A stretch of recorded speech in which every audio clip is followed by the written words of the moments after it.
नमस्कार। आज हम सुनेंगे नशा कहानी की अंतिम भाग। ईश्वरी का घर क्या था? किला था। इमामबाड़े का सा फाटक, द्वार पर पहरेदार टहलता हुआ, नौकरों का कोई हिसाब नहीं, एक हाथी बंधा हुआ।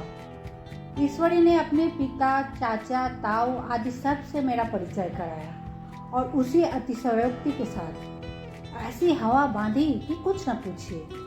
नौकर चाकर ही नहीं, घर के लोग भी मेरा सम्मान करने लगे। देहात के जमींदार लाखों का मुनाफा, मगर पुलिस कांस्टेबल को भी अफसर समझने वाले। कई महाशय तो मुझे हुजूर हुजूर कहने लगे। जब जरा एकांत हुआ तो मैंने ईश्वरी से पूछा, तुम बड़े शैतान हो यार, मेरी मिट्टी क्यों पलित कर रहे हो?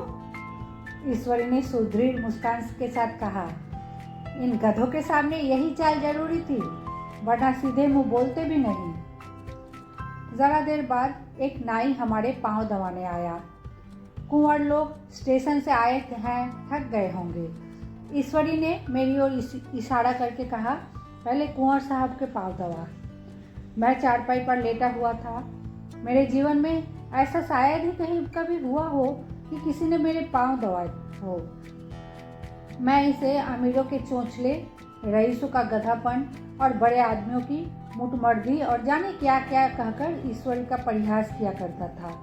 और आज मैं पौत्रों का रईस बनने का स्वांग भर रहा था।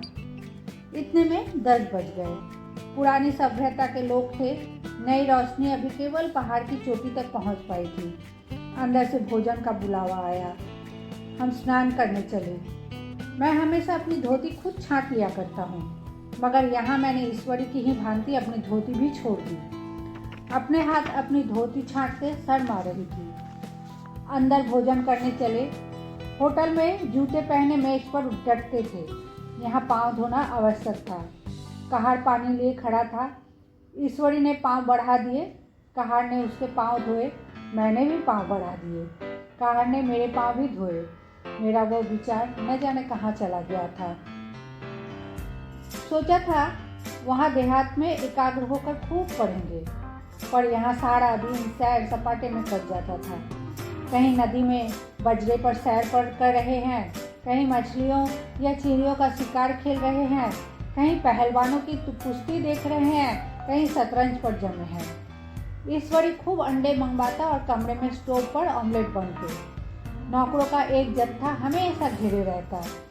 अपने हाथ पांव को हिलाने की भी कोई ज़रूरत नहीं, केवल एक जबान हिला देना ही काफ़ी है। नहाने बैठे तो आदमी नहलाने को हाजिर, लेटे तो आदमी पंखा झेलने को खड़े। मैं महात्मा गांधी का कुंवर चेला महसूर था। भीतर से बाहर तक मेरी धाक थी। नाश्ते में ज़रा भी देर न होने पाए, कहीं कुंवर साहब नाराज न हो जाए।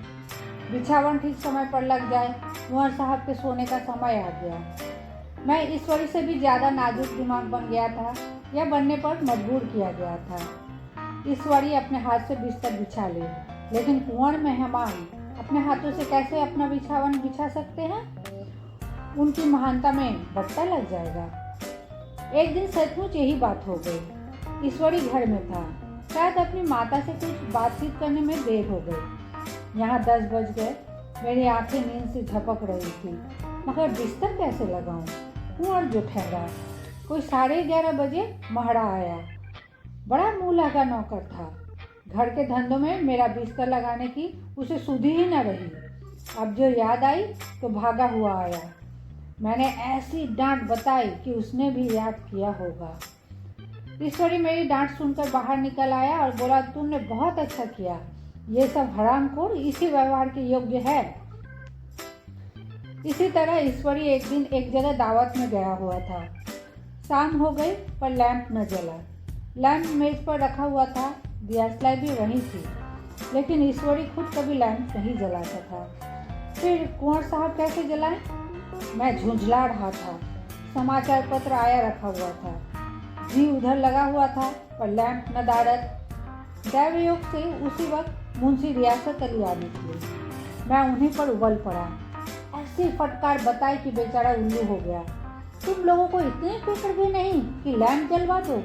मालूम नहीं ऐसे कामचोर आदमियों का यहाँ कैसे गुजारा होता है।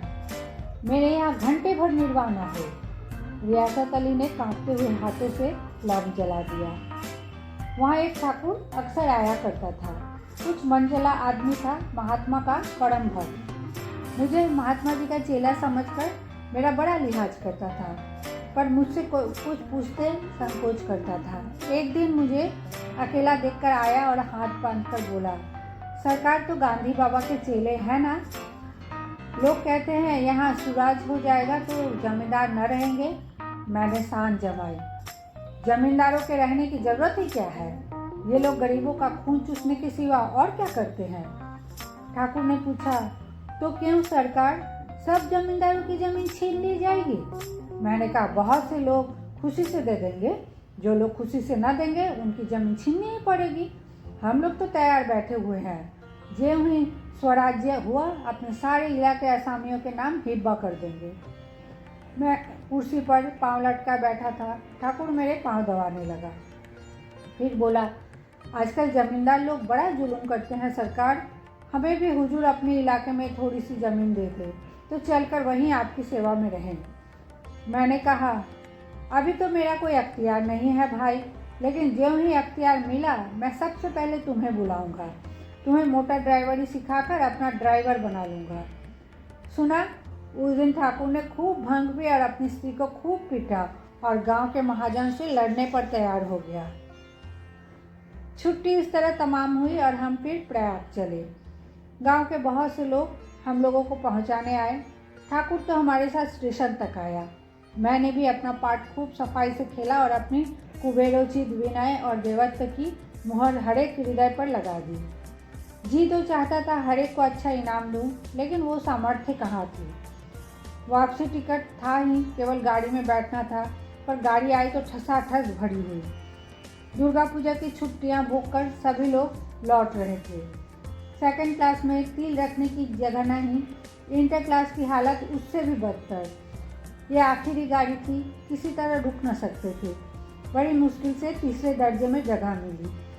हमारे ऐश्वर्य ने अपना अपना रंग जमा लिया, मगर मुझे उसमें बैठना बुरा लग रहा था।